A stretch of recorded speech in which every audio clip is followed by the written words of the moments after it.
ஈவெண்ட்டுக்கு நான் சம்பளம் தான் கேட்கவே இல்லை. சம்பந்தான்னு ஒரு வார்த்தை சொன்னா நான் வந்துட்டேன் மேடம் கிளம்பி இன்னைக்கு. சீரியஸா என்னோடு வா வா என்று சொல்ல மாட்டேன். இன்ஸ்டா ஃபீடில் நீங்கள் வந்தா தள்ள மாட்டேன். கியூட்டா போட்டோஸ் போடுகிறாய், ஏன்றி மீனுள் ஆடுகிறாய்.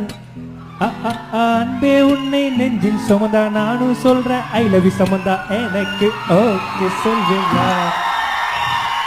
என்னோடு வா வா என்று சொல்ல மாட்டேன். இன்ஸ்டா ஃபீடில் நீங்கள் வந்தா தள்ள மாட்டேன். என்னோடு வா வா என்று சொல்ல மாட்டேன், கூட்டு போயிடுவேன். You happy? Very happy, very very happy. Thank you so much. பயங்கர talent. மேடம் பயங்கர talent. நீங்க தான் லிரிக்ஸ் எழுதுறீங்க. சும்மா அந்த மாதிரி நிறைய எழுதுவோம் மேடம். பல்லாவரம்னா சும்மானா?